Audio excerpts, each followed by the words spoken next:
Hi there. Welcome to the Sober Circle channel. Enjoy this speaker tape. Morning, everybody. I'm Mike J., and I'm an alcoholic. And by the grace of God and hanging around this fellowship for a while, I've been sober since July 25th of 1995, and for that I'm very grateful to all of you in this room this morning.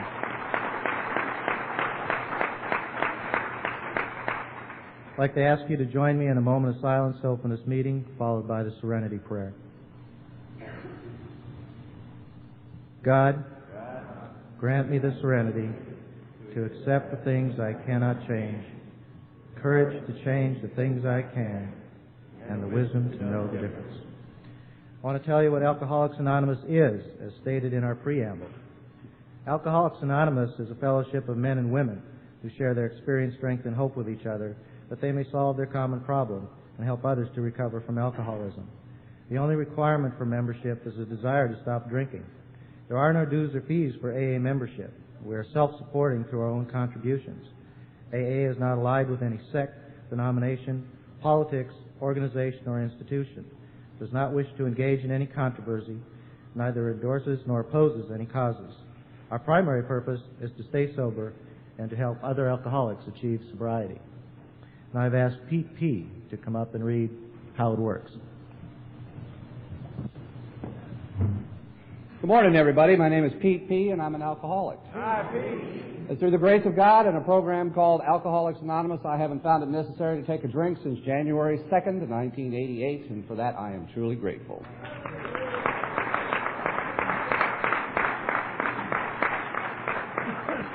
How it works. Rarely have we seen a person fail who has thoroughly followed our path. Set down our guides to progress. We claim spiritual progress rather than spiritual perfection. Our description of the alcoholic, the chapter to the agnostic, and our personal adventures before and after make clear three pertinent ideas. A, that we were alcoholic and could not manage our own lives. B, that probably no human power could have relieved our alcoholism. C, that God could and would if he were sought.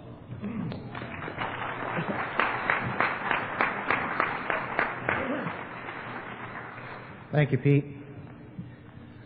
A couple of months back, Buddy L. came to me and said, hey, we got this guy coming in from Hawaii, and we'd like you to host him for the weekend of the Deep South Convention.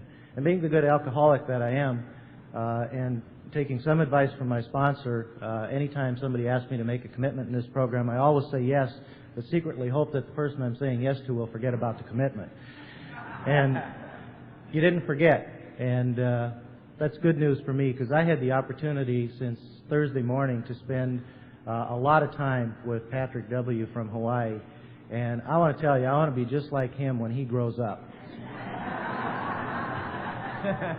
and this guy just, it's hard to explain, and I'm sure you'll see what I mean in the next few minutes, but he really exemplifies what happy, joyous, and free is all about. And this guy lives AA. He's just, I want to introduce and get out of his way one of my new best friends, Patrick W. from Honolulu, Hawaii.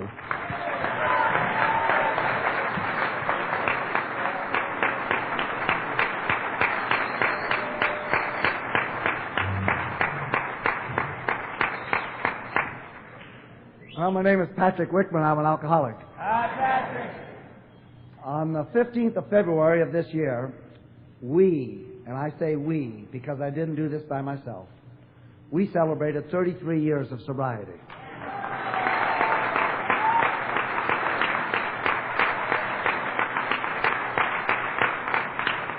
Now, I'm going to do something I've never done before. This will be the first time, and you can just spread around and say, boy, Patrick did this for the first time at our conference. I'm going to say aloha to you, and then I want you all to say aloha back to me, okay? Aloha. Aloha. That stands for a lot of happy alcoholics. We say that at the 12 Coconut meeting, 7 o'clock on the beach in Waikiki. I'd also like to, right now, before I forget, I want to say that how much I love Joe and Boogie. Boogie sent me a real nice gift. She couldn't be here today, and she sent me a little love note, and She said as soon as Joe goes, she's going to come and get me. And a lot of you know Boogie. Anyway, and also like to say good morning to my friends Lionel and Marge in Honolulu. In a little while, they'll be starting the Aloha Sunday morning meeting in downtown Honolulu, of which I attend every day, so every Sunday. Also, I'd like to start off this morning by telling you about a little thing I took out of Dear Abby many years ago. It says, "Dear Abby, I have a problem. My father's in prison for selling drugs to children. My mother's in jail for prostitution. My sister's in a mental hospital. And my brother's in Alcoholics Anonymous. Recently, I met a young girl who just got out of jail for smothering her illegitimate child to death. I love her, and I want to marry her. My problem is, should I tell her about my brother in AA?"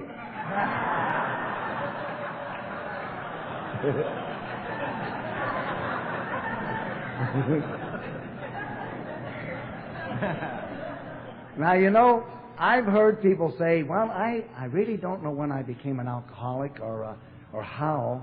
Well, I know how and when I became an alcoholic. I've been told by family and friends and relatives that my mother drank every day. So when she was carrying me and she drank, I drank. And when I come out and they cut the cord, I quit drinking. At 14, I had a slip.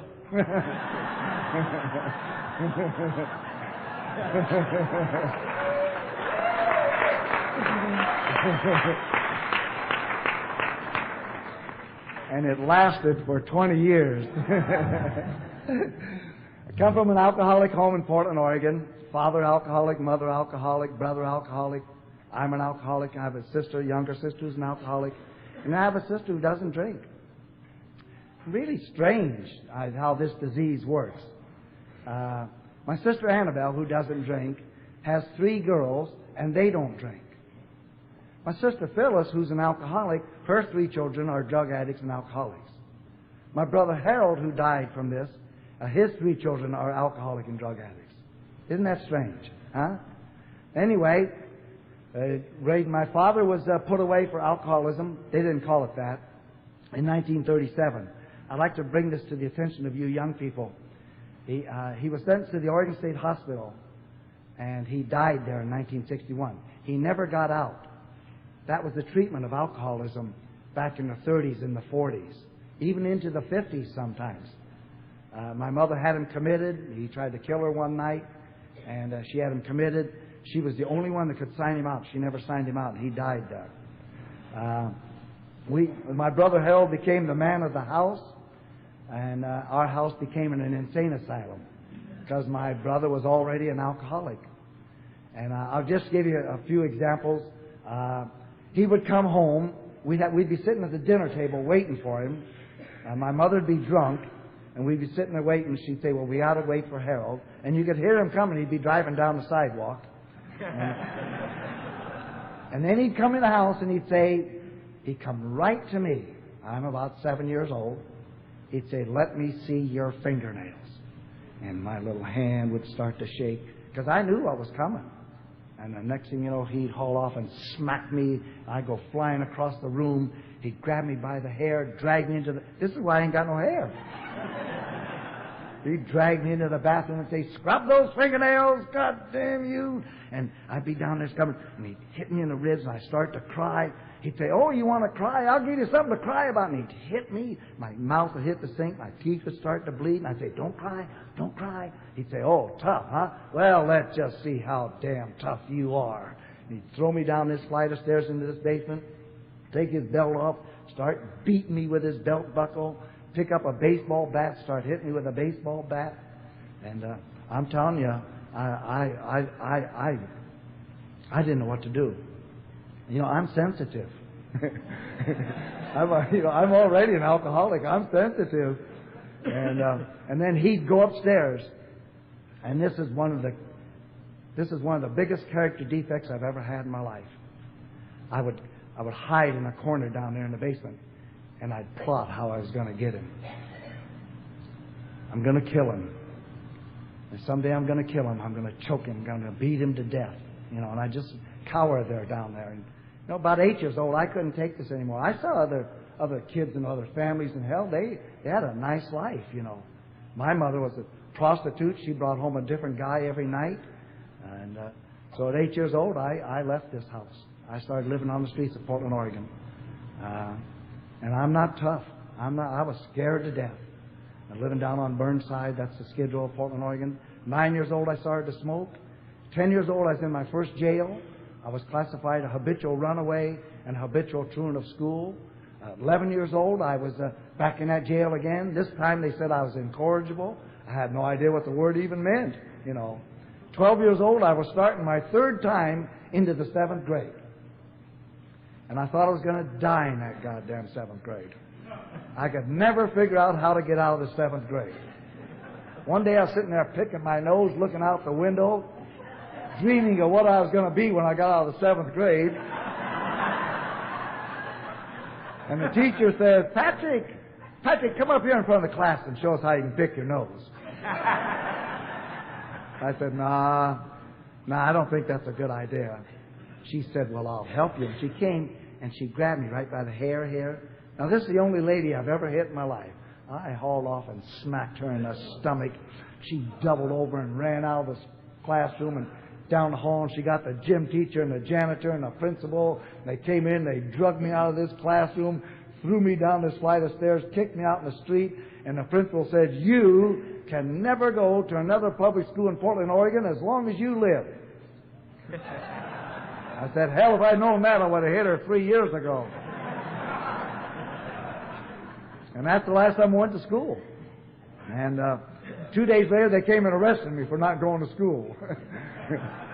And took me downtown, put me in that jail again, and then I went in front of a judge, and my mother was, she wasn't sober, but she looked good. She had a nice suit and a little hat, and in those days, women wore veils, and she said, oh, Judge, he has no father, and he hangs around with these hoodlums, and he smokes cigarettes, and he steals money from me, and he won't go to school, and the judge said, well, put him away. And I was sent to the Oregon State Reform School for 2 years. And I remember I was in that police car, and they had me in leg chains, and they had my handcuffs together. And I said, you know, when I get out of here, I'm going to kill him. I'm going to kill my brother Harold. I'm going to kill my mother. And I'm 12 years old, and I haven't had nothing to drink yet. I haven't had nothing at all. I spent 2 years in that reform school, pumping iron, because I wanted to choke my brother Harold. And I was 14. I was in the city park one day, and a guy came up with a case of wine. And I drank 2 bottles of wine. And I passed out under some bushes. Woke up the next morning, the sprinklers were running on me. I'd rolled in the mud. I puked all over myself, peed my pants, and it was just like that for the next 20 years. Different bushes, but... At 16 years old, I stood in front of a judge in Portland, Oregon, and he said, Patrick Wickman, you were born here, but you're not going to die here. And 2 policemen took me, and they somehow got me a Coast Guard ID card. And they took me down to Sailors Union Pacific Hall, and they said, put this kid on a ship. And the next thing you know, I was sailing down the Oregon coast, waving goodbye to Oregon. And on that ship, I was introduced to... Angie said last night, I was introduced to Benzedrine. That was the big drug in 1947. And I was introduced to Panama Red. And the Benzedrine came in a nose inhaler. You used to break it open, and it'd say, do not swallow. Dangerous if taken internally. I didn't know what internally meant. Your eyes would get about that big. You'd be awake for 5 days. I was on that first trip to see a year. We sailed down through the Panama Canal to South America, and then we hauled oil up and down the East Coast for about a year. And then we came back to Portland and went to dry dock, and I paid off with $3,000. Now, I mean, the most money I've ever had in my life was maybe $2 I stole out of my mother's purse when she was passed out. And I had all those $100 bills. I went down on Burnside and went into a little clothing store with a big black dude dressed me out in a zoot suit. Some of you young people don't even know what a zoot suit is. Pants come clear up to here. Huh? Pegs so tight you had to take your shoes off to get your pants on. Coat come clear down below the knees. Had a chain that went clear down to the floor. It came clear back up here. Shirt collar stuck clear out the hair. Great big tie. I had pimples all over my face. He put this great big gray fuzzy hat on my head. He patted me on the ass and said, "Go get 'em, kids." And I did. I went out on the street and I hailed down a taxi cab. Only important people rode in taxi cabs. Lawyers and judges and airline pilots. And I got in the back of that taxi cab and I said, "I want to go out to Northeast Portland to the Yalta nightclub." Now, just a year ago, I was sitting on the street corner there picking up cigarette butts. Here I come in a taxi cab and gave him a $20 bill and told him to keep the change. The big spender had arrived and went in and sat down at the bar and ordered something to drink. And the guy said, "Oh, are you old enough?" And I said, "Yeah." He said, "Could you show me something?" So I showed him a whole bunch of $100 bills. He said, "That's fine." I was sitting there minding my own business, and a lady came and sat beside me. Now, I'd never been with a lady. And I didn't want to look at her, so I just kind of peeked. I thought she had her nightgown on. She had on this black silky thing with these tiny little straps, and her boobs stuck out to here. And every time I peeked, they stuck out farther. I said, "Those goddamn things are growing." And she started to rub her leg up against mine, and she was really making me nervous. My nose was starting to sweat, and my hands were getting clammy. And she said, "I love you." I thought I was going to have a climax right there. She said, "Give me some money for the jukebox, honey." I gave her a $100 bill. A couple hours later, we got in a taxi cab and going to go spend the evening in her house. And she said to me, "Patrick, I will love you the rest of your life." I'm 17 years old, and she's the first person to ever say, "I love you." I'd never heard those words before. I spent the evening with her. The next morning, it cost me $800. I was telling us at a little reform school in San Mateo, California, and the kid in the back room raised his hand. I said, "What do you want?" He said, "You really were a sucker, weren't you?" I said, "What do you mean?" He said, "You was a pigeon."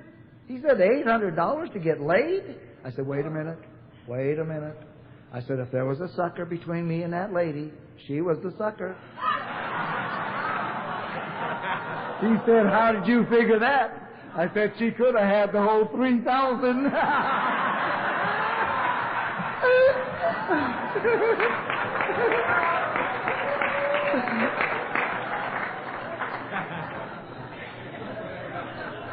2 weeks later, I was broke,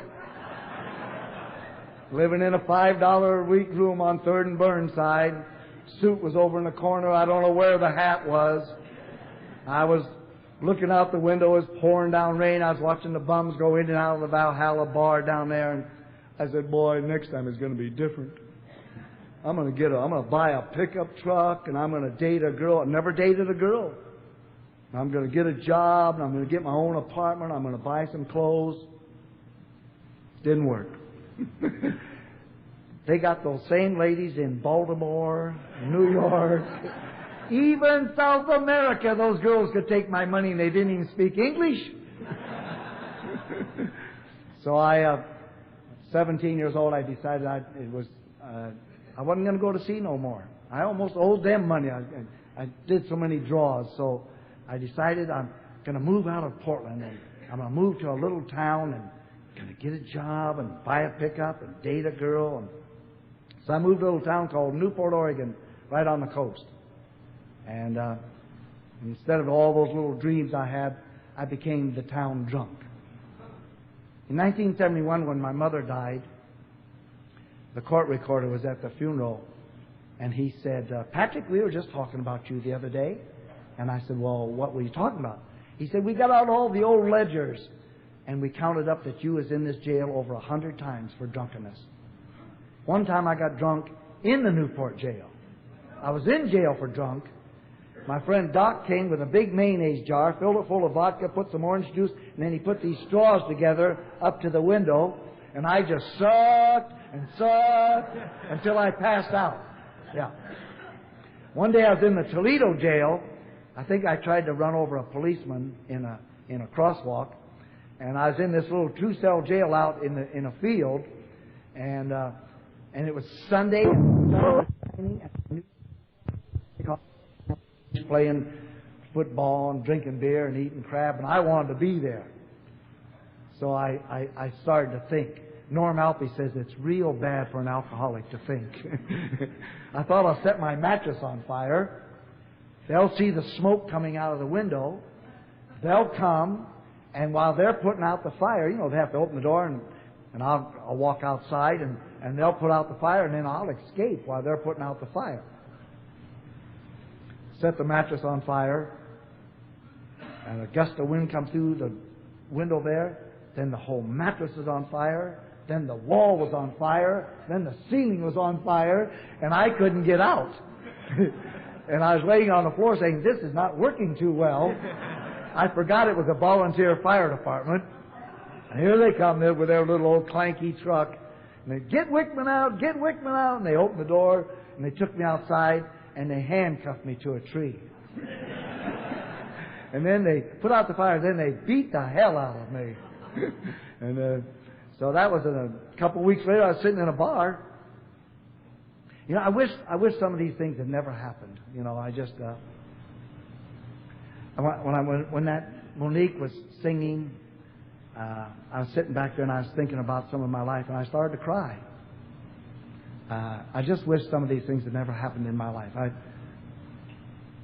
Anyway, I was in a bar in a tavern drinking, and a highway patrolman come in and said, "Who served this kid?" And the guy said, "Well, he showed me a draft card that he was 21." And he said, "Well, he's only 17."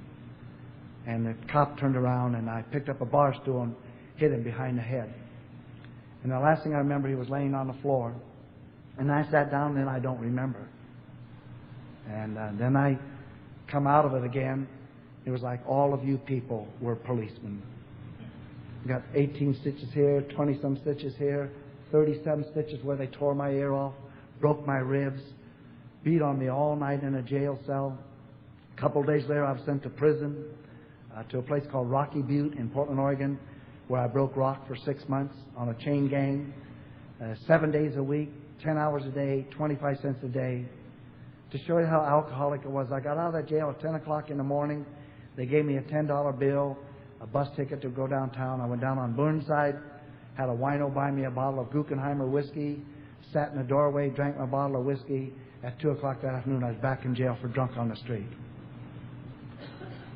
I want you to notice now, you younger people, how the disease of alcoholism keeps going down and down and down. 18 years old, I stood in front of Leo Brayton in Newport, Oregon there, and he said, "Patrick, we are no longer going to stand for your antics. We are not going to support you the rest of your life in this jail cell." He said, "I'm going to give you an ultimatum, Patrick.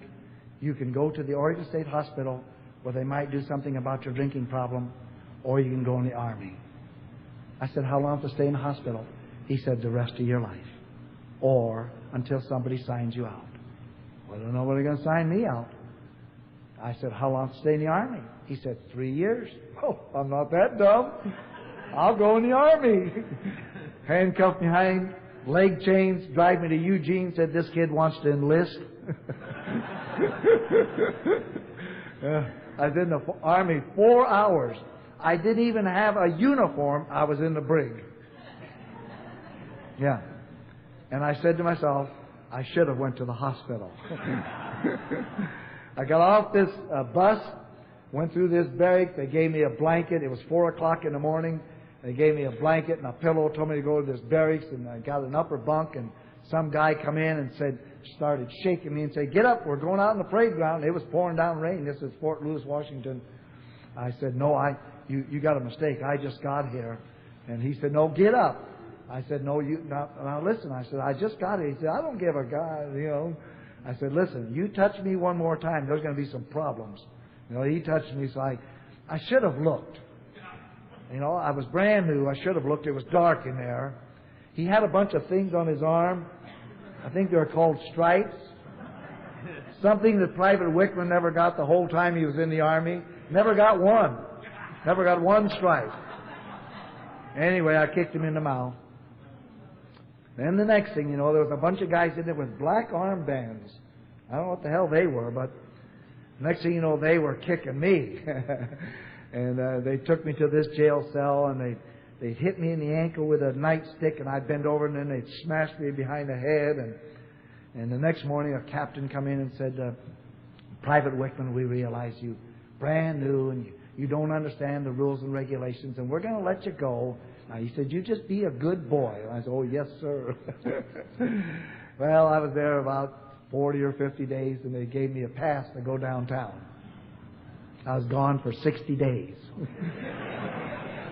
I get some of that Benzedrine and Olympia beer and a couple of those marijuana cigarettes. I forgot what my name was.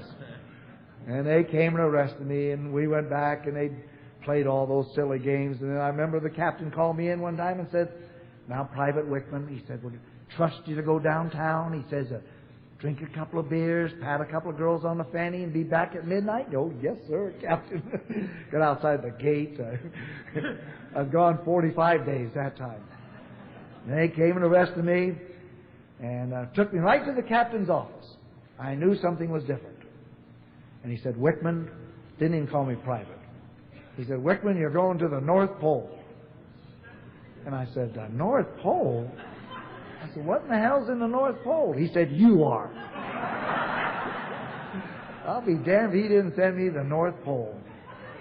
I was there in July, the tourist season. It was 35 below zero. The sun never went down. And just ice and snow everywhere. No trees, no nothing, just ice and snow. And they lined us up on this beach. And I stood right down there. And this great big general got up and said, men, we're here for a very important mission. And I said, bullshit. What could he do? Take my stripe? Didn't have any. Kick me out of the army, I hope. He said, what did you say that for, soldier? I said, if it was very important, you wouldn't have me here. And I looked at all those other guys. They're just like me, jackasses. The Army got rid of all their jackasses and sent them to the North Pole. I'm glad we got a book here. Anyway, he said, man, he said, we're not going to have any alcohol for 3 months. He said, we'll all get drunk when we get back to Norfolk, Virginia. I bet you this guy graduated from West Point. He looked smart, but he never read this book of Alcoholics Anonymous. Because it says right here on page 101, you can turn an alcoholic loose on the ice caps of Greenland, and he will find a bottle.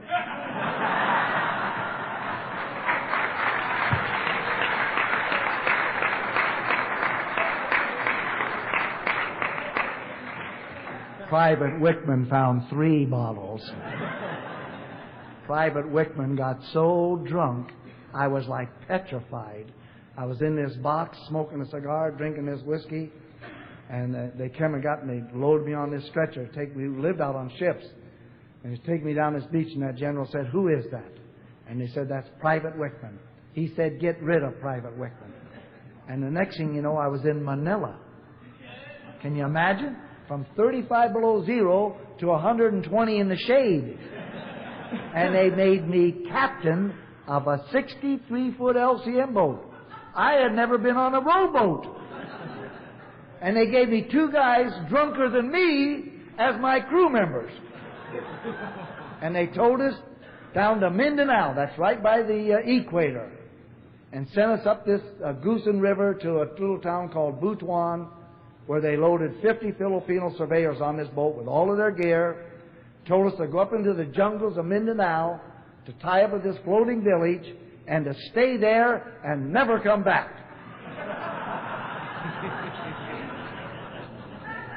Said something about his mother. What could he do? What could he do, you know? And we went up in the jungles and tied up that village, and we stayed there a year and a half in the jungles of Mindanao. I was there about a year, and we was getting horny. I mean bad horny. Bob was naked and passed out all the time. Bob was looking good.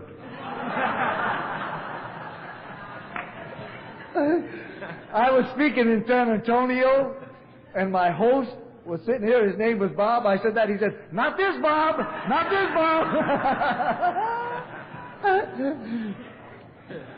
We were sitting there one night. It was a full moonlit night, and my deckhand said, "God, do I have a good idea?" And I said, "What is it?"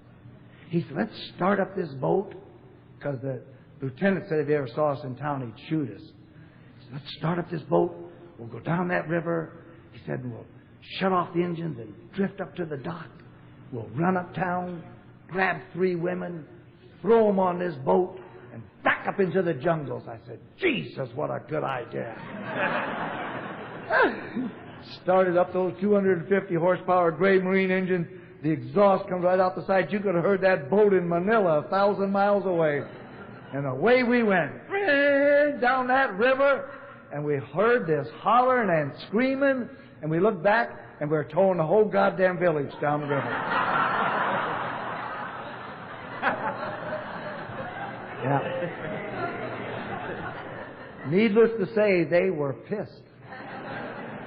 These natives had been known to eat people. Private Wickman was at the head of their list. They sent word to Manila that there was a crazy white man loose in their jungle, and they wanted him out. And the Army sent a psychiatrist down, a major, to interview Private Wickman. Now, I still can't remember eating that whole year and a half. I do not remember eating. But I remember drinking. We drank gasoline, diesel fuel, lighter fluid, shoe polish, sterno, some stuff the natives had called shoktong, tuba. Tuba's a wood alcohol that drips right out of the coconut trees, ferments, turns into alcohol. And we had cases and cases of 25-cent bottles of rum. You'd hold up the light and see stuff floating in it. 50 centavos a bottle. We would trade our sea rations. The only food we had was sea rations. We would trade our sea rations to the natives for goat's milk. They had goats on this big village. And we would pour a little goat's milk, little gasoline, little goat's milk, squirt of lighter fluid, little tuba. We just have these little cocktail parties all day long. We had no music, no radio, nobody to speak English, just the 3 of us guys. And I'll show you when that major come up and stepped aboard our boat. I'll tell you what he saw. He saw Private Wickman, who weighed 270 pounds, who had massive sores all over his face, blood running out of my mouth. I hadn't brushed my teeth in over 2 years. I had pyorrhea so bad, some of my upper teeth fell right out of my gums. My ankles were so big I couldn't walk.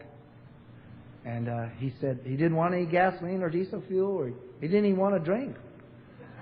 And he asked me if I'd like to go to a hospital in Manila.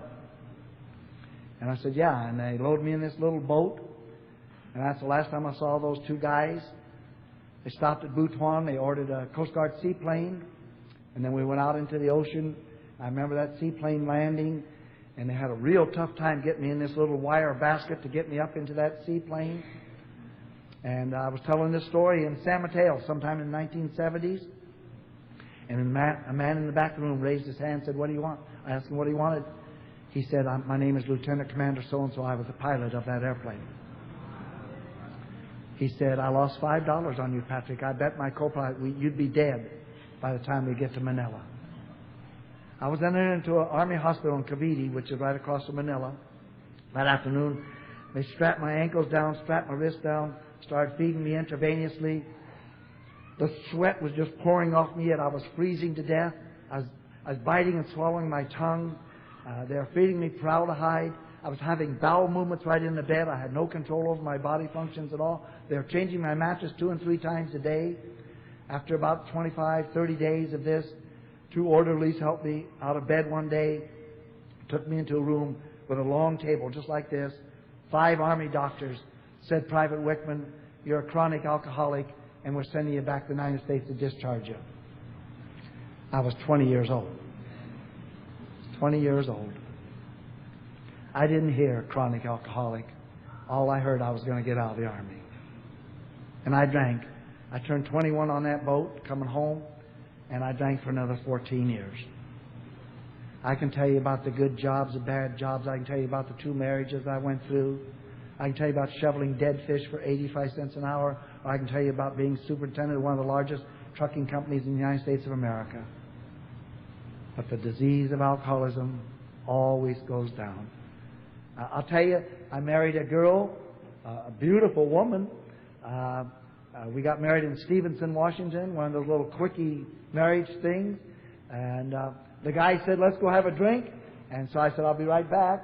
And I've never seen her to this day. Could just barely remember her name. And when I was about 25, I married the homecoming queen from the University of Oregon. And that job I had with that trucking company, one night with another guy, we broke a seal on a rig going from Canada to Mexico, and we stole 15 cases of whiskey. Federal offense. Could have went to prison for 15 to 20 years for that. I was so scared the next day I quit my job and took my family and moved them to California. And we're going to start, this is 1960, we're going to start a new life in California. The only problem was we took Patrick Wickman. And it did not get any better. It got worse. Our marriage lasted till 1963. In 1963, she threw me out. She could not depend on me anymore. She sent me to the grocery store. I might be gone for 2 or 3 days. I go to work on Monday. I may not come home till Friday. Once I started to drink, I had no choice of what was going to happen in my life. 1963, she threw me out. And from 1963 to 1966, I can't tell you what happened. I lived in a garage, panhandled, begged, borrowed, stole. Just before she threw me out, the bank sent me a box of those checks. I was still writing checks in 1965, 1966, and I never put no money in the bank. And I'll tell you, they frown on that.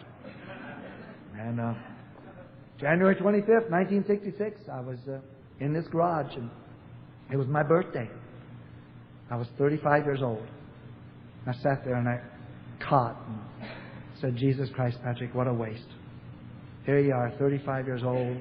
You don't have nothing. You're never going to have nothing. You're everything that they said you was when you was a little boy. You're rotten, worthless, no good, dumb, stupid, ignorant. And 13 days later, I tried to take my life. February 7th, 1966. Had a little gas stove.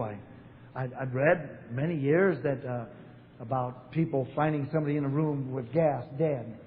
And so I blew out the pilot lights and turned on this gas and laid down to die. And I knew I felt kind of good. It was going to be over. You know, the state of Oregon wanted me. The state of California wanted me. The Internal Revenue wanted me. The FBI wanted me. Her lawyer wanted me. My lawyer wanted me. The landlord wanted me. I had a $50 Chevrolet with no windows, no upholstery, no brakes. The guy had been chasing me for a whole year trying to get his $50. He wanted me, you know. And my world was that garage. And so I laid down, went to sleep, and I thought I'd never wake up. And I woke up. I wish I could share that devastating feeling I had that morning. Jesus Christ, you're still here. Now what are you going to do? I went over and turned the gas off, opened a little window to get some air in there. And then I did the single greatest thing I've ever done in my life. It'd be impossible for me to tell you how tough this was. I went and got a towel and I put it over the shade of this door so nobody could see what I was going to do. I went over by this little cot. I got on my knees and folded my hands and said, Dear God, please help me. It's the first prayer I've ever said in my life. When I was 11 years old in that jail in Portland, Oregon, I was in a thing called a kangaroo court. And the king of the kangaroo court, he was the toughest guy in the jail, one day said to me, "Don't ever pray, Wickman. Weaklings pray."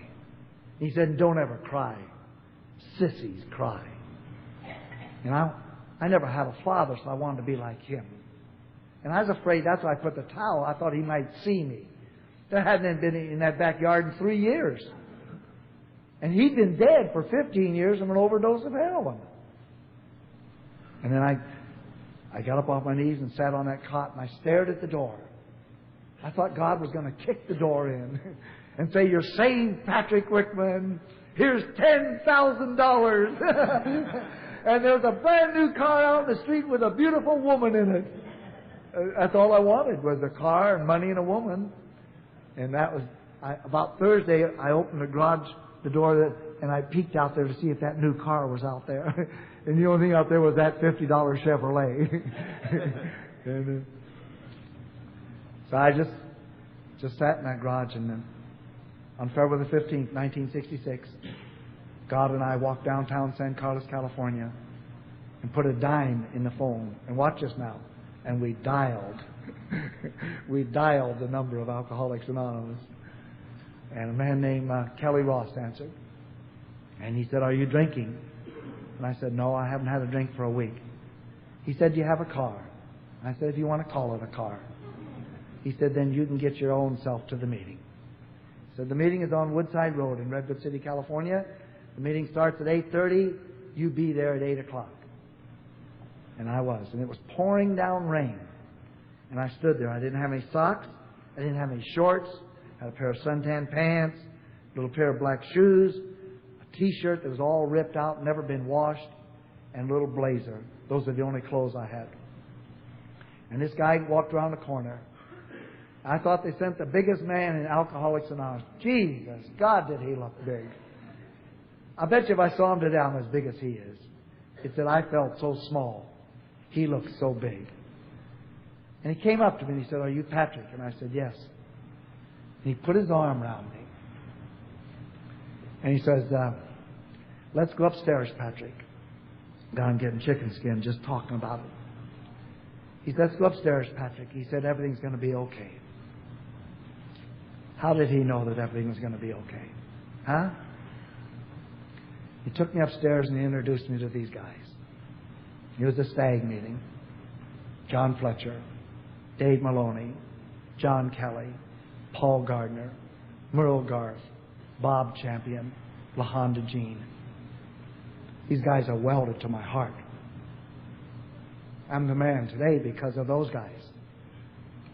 And they're standing there and they're all talking because I'm the new guy. And I looked over here, like that table right there, and it was full of donuts. And I said, what are those over there? He said, "Those are donuts." I said, "Well, why are they there?" He said, "Well, they're there to eat." Well, I said, "Excuse me." I took a chair and sat by the donuts. I was stuffing them in my face because I knew when they found out that I was Patrick Wickman, they would ask me to leave. I'd never been invited to stay any place in my whole life. And he come over and he said, "Patrick, when's the last time you ate?" I said, "I don't remember." I said, "When you don't have any money, you don't eat." He said, "Patrick, when the meeting's over, I'm going to take you home, and Lorraine will feed you dinner." They started the meeting, just like we all did here today. They read the 5th chapter. Dave Maloney was the secretary. They read the 5th chapter, and when they said, the 3rd step, made a decision to turn your life and your will over to the care of God as you understand Him. I said to myself, that's what I did when I got on my knees. I made a decision to turn my life, my will over to the care of God. When they got to the 7th step and said, humbly ask Him to remove our shortcomings, I said, God, they're going to help me with one of my sex problems. I have never heard that word in my whole... Before the secretary got there. And then when he opened the door or she opened the door, we'd get a couple of chairs and sit right by the door, and then we'd check out every lady that came in. Hey, Vince, look at that one. Oh, Wiki, would I like to go to bed with her? Oh, Vicky, look at that one. We were doing this in Belmont one night, And the guy that was going to lead the meeting started talking about lust. And he said that lust was on his mind when he woke up, with him all day at work. Said it was driving him nuts. I said to Vince, I said, what the hell's he talking about? Vince says, don't worry, we ain't got it. I will tell you right now, you new people, the dumber you are, the easier this program is. When I was 6 months sober, I got to speak my first time. In those days, you didn't get to speak for 6 months. You just said your name.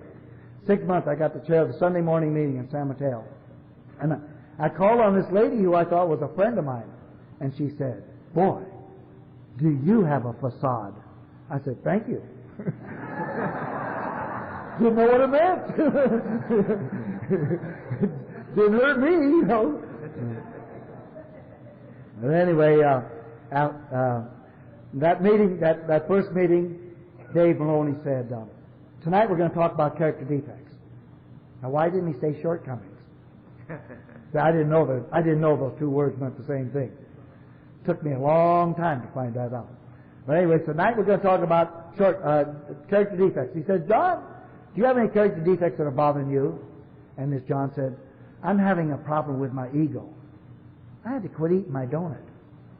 I said, Jesus, I come here to learn how to quit drinking, and this guy's going to talk about a bird?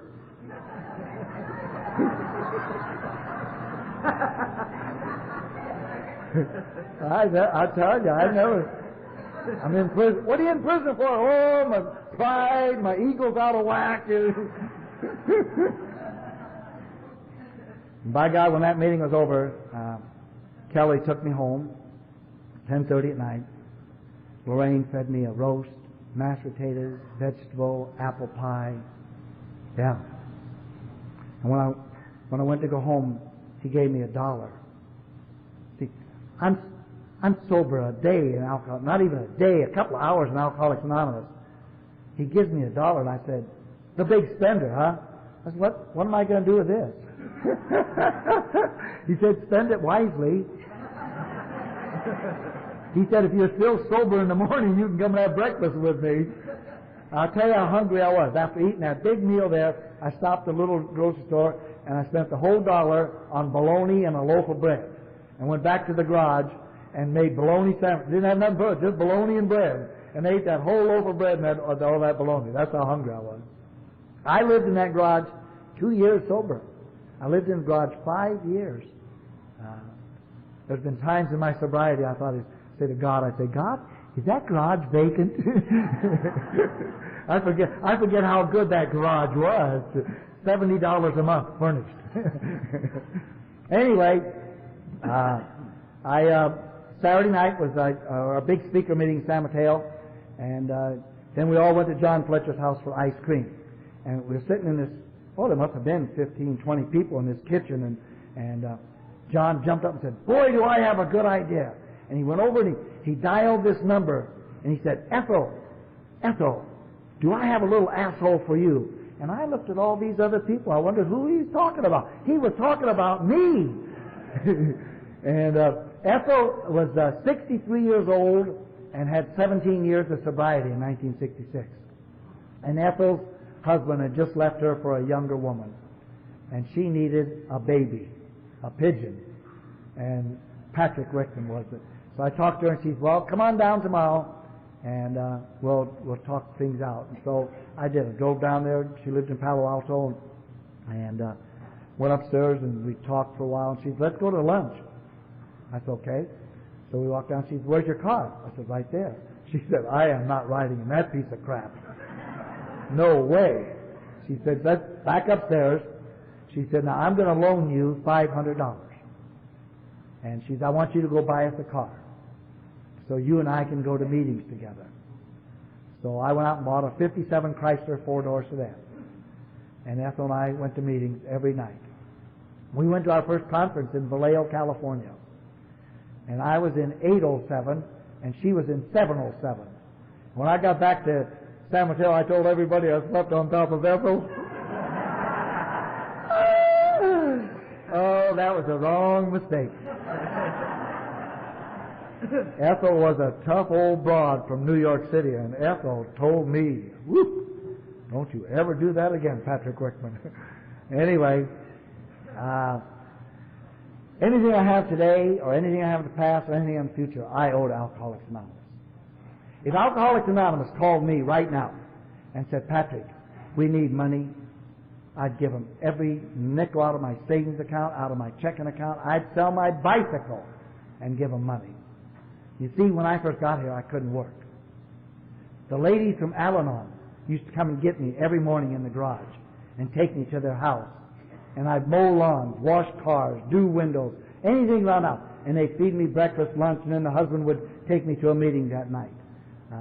I used to come home to the garage, and some nights when there'd be a sack by the door, and I'd go in. I just had one little chain light, and I'd pull that chain, and here'd be new shorts, new socks, new T-shirts. And some nights I'd come home, there'd be an envelope stuck in the door, and I'd go in and turn the light on, and here'd be $2 or $3. Never knew where this stuff come from. I know it come from Al-Anon women. And then Merle Garth, God bless Merle Garth. Merle Garth got me a job at Hunters Point Naval Shipyards. And it was the finest job I ever had in my life. It paid $5.50 an hour, 2 weeks paid vacation, 13 days sick leave. I was there about not quite a year. Still weighed 200 and some pounds. And I was bent over greasing a cable going up to a Poseidon missile. And when I stood up, I knew I'd hurt my back. I mean, I heard it crunch. And I wouldn't tell anybody because I'm suffering from pride and ego. I've suffered from pride and ego all of my life. And I was afraid if I told somebody, I'd lose my job. So I just didn't tell anybody. In 1968, I noticed a little shortness of breath. In 1969, it even got worse. In 1970, it was so bad I'd be walking across the yard with my tools, and I'd just drop to the ground. I couldn't breathe. In 1971, I was diagnosed as asbestos and fiberglass in my lungs. About 5 or 6 Navy doctors said that there's nothing we can do to stop it, Mr. Wickman. You'll probably only live a year at the most. I was given a disability, 100% disability, and went home. It amazes me today. By then, I had some credit cards, and I'm surprised I didn't take those credit cards and go to Rio de Janeiro and see those naked girls dancing in the street, and go to Jamaica and go to Hawaii. But you know what I did? I did the same thing that I do every night. I went home, got on my knees by my bed, folded my hands, and said, Dear God, if you need me and want me, I'm ready to go. I've been sober 5 years. 5 of the best years of my life. I've been to Disneyland 5 times. What more does a man want out of life? Yeah.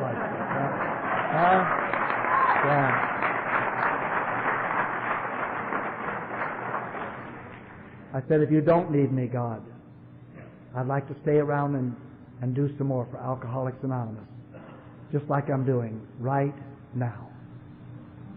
My disease was lifted out of my lungs as I knelt on the floor that night. In 1973, my back got so bad I couldn't walk. The pain was excruciating down this leg, and this leg wouldn't hold my weight. I was taken to Sequoia Hospital, and they did a myelogram. They didn't have those CAT scans and MRIs and all that stuff. They shot some dye in my neck up here. I was laying on my stomach, and then they tilted this table, and here was this big screen, and you could see this dye going down my back, and then went into this big hole in my lower back. And the doctor says, there's the problem, Patrick. And so they took me back to my room, and they had me like on a table, flat table, and the doctor come in and he said, Patrick, I'm going to operate on you tomorrow morning. And he says, I want to tell you right now, you may never walk again. He said, I don't know the damage that's been done in there. But he said, I know you're an Alcoholics Anonymous, and I know that honesty is your best policy. And he said, so I'm being honest with you. I said, I know that you and God will do your very, very best. He went out of the room. My stomach was so big I couldn't see my feet. And I said, now I've done it, God, haven't I? Sober 7 years, and I can't even take care of our body. I said, God, if you can make it possible, I'd like to just make it possible I can walk. And I'd like to report to you this morning that God has kept His end of the bargain. I've kept my end of the bargain. They operated on me, and the first time they stood me up the next day, I passed out. I shrunk 2 inches where my upper body settled down.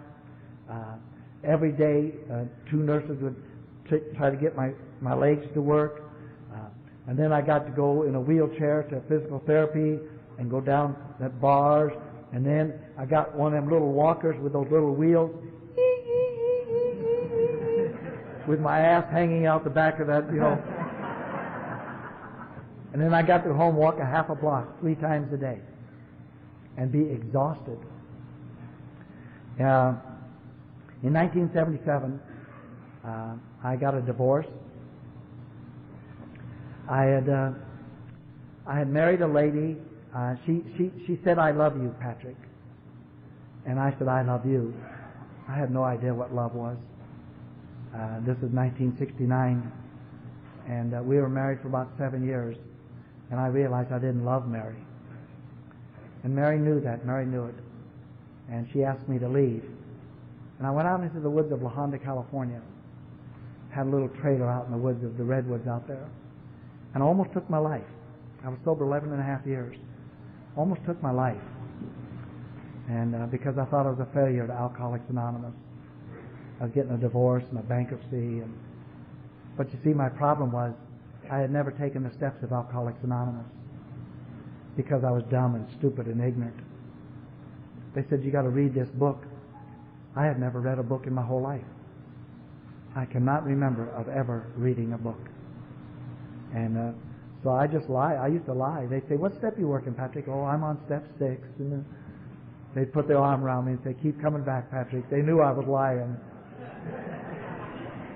And when Mary asked me to leave, and I went out to Woods of London, and I went to a noon meeting one day, and a lady named Vera said, "What's wrong with you, Patrick?" And I said, "Well, I'm thinking of committing suicide." And she said, "Why?" I said, "Well, because of what I did to Mary. And I just, I think I've let Alcoholics Anonymous down. They've done so much for me." And she said, "Why don't you take the steps, Patrick?"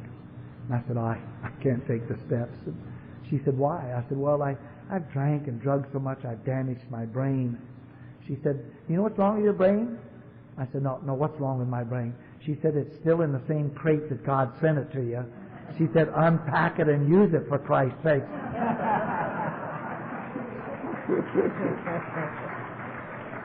And I bought a 12 by 12 that day. Still have it today. Still have the same 12 by 12 today. And went out into the woods of La Honda and started my adventure into the steps of Alcoholics Anonymous. And then I decided to move to Oregon. I decided to move to Oregon, to a little town on the Oregon coast, specifically to take the steps of Alcoholics Anonymous. I was not going to have a phone. I wasn't going to date any girls. I was going to take the steps. I wrote a letter to God every morning, a 2 or 3 page letter to God. I tell Him how I felt, what I wanted to do, where I wanted to go, what I wanted to be. Every morning I wrote a letter to God, and every day I worked on the steps. And took my first, 4th, and 5th step there in Lincoln City. And then this took about 4 years for me to complete this chore. In 1980, when I left California, some of my friends threw me a little party. And I was standing there, and I said to Linda, I said, "Linda, I love God so much. I'm going to write a song about God someday." And she said, "Patrick, you only went to the 7th grade. How are you going to write a song?" I said, I don't know. She said, "Patrick, you can't even speak English. How in the hell are you going to write a song?" I said, I don't know, Linda. I said, "I don't even know why I said that. Geez, I said, let's just forget it, huh?" And she said, "Well, when you do, let me know." So in 1980, I was driving down the Oregon-California coast to go to a Christmas alcathon in Belmont, California, and this tune was playing on the radio, and I wrote my song. and I'm going to sing it for you. It goes to the tune of Tannenbaum, Christmas Tree. It goes, oh, thank you, God, oh, thank you, God, oh, thank you, God, oh, thank you, God, oh, thank you, God, oh, thank you, God. Okay?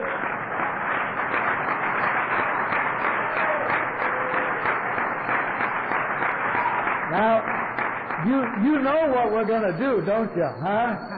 I mean, I may never get to come back here again, so you know what we're going to do, huh? We're all going to sing it, okay? I'll start you off, okay? Oh, thank you, God, oh, thank you, God, oh, thank you, God, oh, thank you, God, oh, thank you, God, oh, thank you, God, oh, thank you, God, oh, thank you, God, oh, thank you, God, oh, thank you, God, oh, thank you, God, oh, thank you, God. All right. Woo!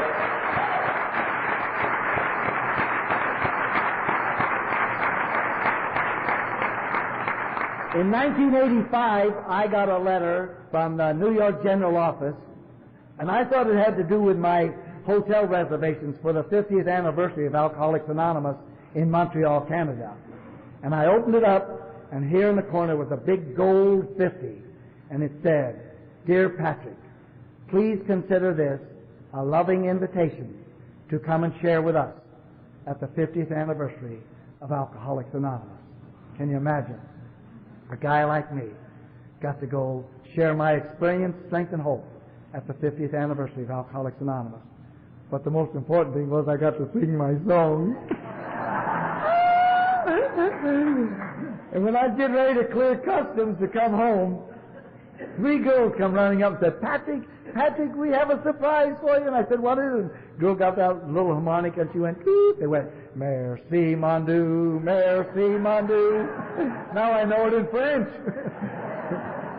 And Mahalo Okia Akua. That's thank you, God, in Hawaiian. So, but I can't sing it. So. But anyway, I like to go back a little bit now and share some of the wonderful things and some of the tough things that have happened to Patrick. And I got that job at 100 Point Naval Shipyards, and I retired in 1971, and then I moved to Oregon in 1977. And I was walking with a lady on the beach one day, and she said, let's run. I said, oh, I can't run. She said, why? I said, well, it'll hurt my back. She said, well, if it hurts, stop. Wow. How prolific. So we ran a little bit, and the next day I ran a little farther, and I bought some of them damn see-through shorts, you know. I said, God, if the guys in prison saw me now with these damn things on. And I got up to 3 miles in 36 minutes. I thought I was Bill Rogers. I'm not kidding you. And one night on 1980, I was talking to God before I got in bed, and I said, you know, God, February of 81, I'm going to be sober 15 wonderful years. I said, you know, God, a present from me to you, I'm going to run a marathon. On February the 15th, 1981, I was sober 15 years. On February the 19th, I ran the Trails End Marathon in Seaside, Oregon. It took me 4 hours and 29 minutes. And then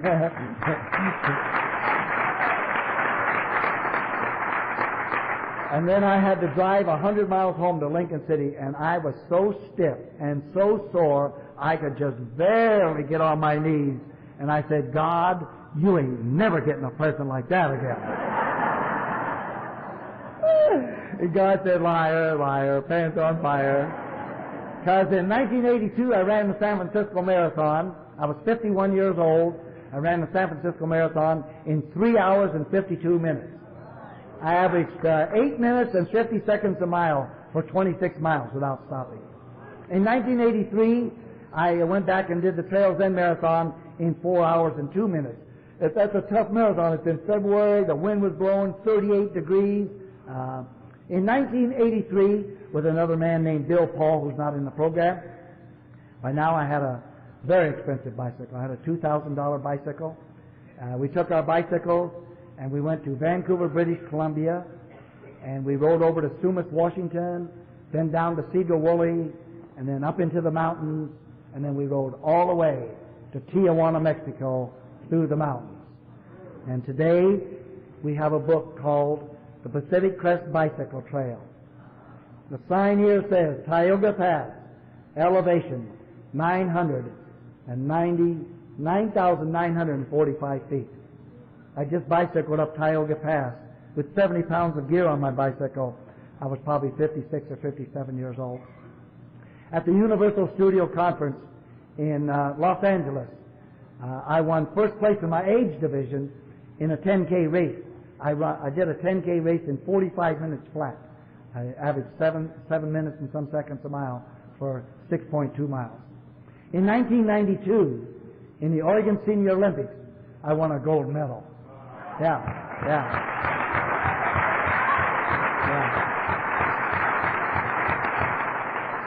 In 1993, I won another gold medal in the Oregon Senior Olympics. In 1994, it was raining that day, and all those old boogers were out. And I won a bronze medal.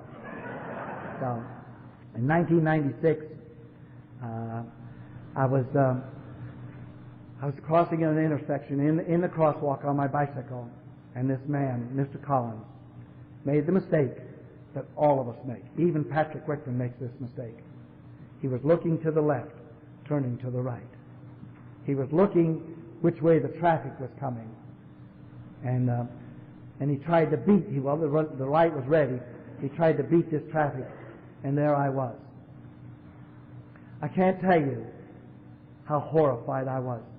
I mean, I've experienced some real tough things in my life in drinking and drugging, but this was the most traumatic thing that I've ever experienced in my life.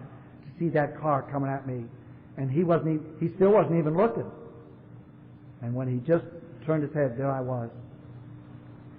And he knocked me clear out into this traffic, into the street. And cars were screeching, trying to not hit me. And I climbed back to the curb, and I leaned against his telephone, and I started to cry. And he said, "Are you hurt? Are you hurt?" And I said, I don't know. And he said, why are you crying then? I said, "Look at my bicycle." My bicycle's underneath his car. I said, "I've been with that bicycle longer than I've been with any woman."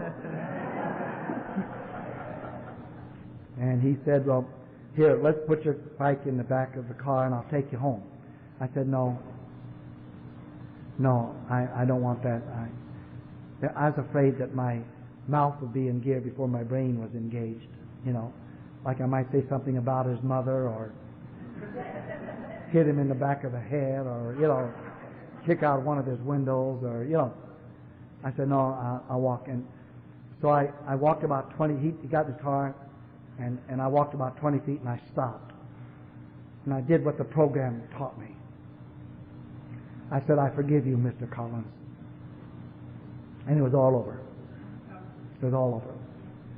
But it wasn't over for the damage that was done. I haven't run since then, because every time I tried to run, all these muscles that run down.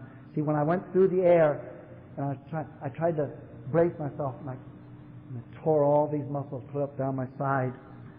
And I went to physical therapy and treatment for a whole year, and they just said there's nothing they can do for me. At my age, it just won't ever heal, probably. And anyway, I just turned it over to a lawyer, and they paid my medical bills were $7,000, and they gave me $10,000, and I moved to Hawaii. Sold my car, took my bicycle, and moved to Hawaii. It was a dream I wanted to fulfill all of my life. I spoke there in 1988, and I said, I want to live here. But the problem was I'd fall in love every year, and she'd get all my money, and I couldn't move. I was still giving my money away. I haven't figured that one out yet. But anyway, I'd like to share with you that, Christmas and Thanksgiving just passed by, and these are real lonely times for Patrick Wickman. There's something missing in here. Something missing in here. We never had a Christmas at my house. My mother was usually shacked up with somebody, and brother was drunk, and I'd be out on the streets looking at other people's houses with Christmas trees. Very lonely. You know, there's times when I wish I could go back. I wish I could go to finish grade school, go to high school, go to college, and learn how to play football and basketball, and learn how to dance, and learn how to date girls, and learn how to play an instrument. Geez, I'd love to be in a big band like Prez Parado or Harry James or Glenn Miller. You know, I just love the big band sound. And what my biggest fantasy is, I'd like to be the leader of a college band like Grambling. Is it Grambling College? You know that guy with the big hat, you know, that uniform, and I'd like to be the drum majorette. Just something, you know. I was sharing this at a little conference in Grants Pass, Oregon, and when I got all done, the people were shaking my hands, and I noticed this one guy, he'd be the last guy in line, and then someone would get behind him, then he'd get out of line, and so he wanted to be the last guy, and he was. And he come up and he said, Patrick, he said, I got some bad news for you. I said, what is it? He said, I can't tell you here. Let's go in the toilet. I said, wow, Jesus Christ. Did he catch me in a lie or something, you know? And so we went in the toilet and stood there like a couple of idiots, and finally we was the only two there. And I said, what do you got to tell me? He said, somebody's got to tell you. He said, I guess God has chosen me to tell you. I said, tell me what? He said, you can never be a drum majorette. He said, you can be a drum major, but you can't be a drum majorette.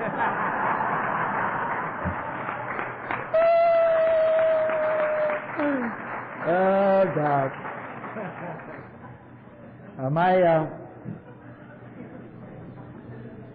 This is another area that I wish never had happened in my life.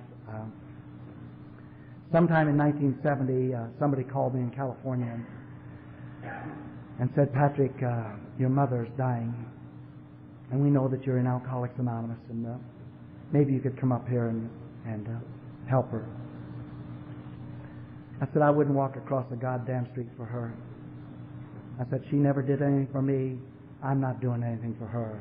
And I hung up. You see, I was 4 years sober. I was still angry, full of hatred, wanting to get even. And she died. She died in December, sometime in December. They didn't find her for 14 days. She was in a room of 100 degrees. And we buried her on January the 8th, 1971 in Portland, Oregon.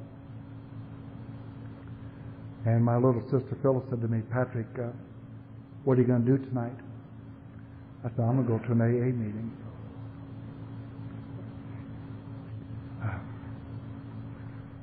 My little sister said, would you take me? She said, I don't want to wind up like Mother. In January, my little sister celebrated 27 years of sobriety.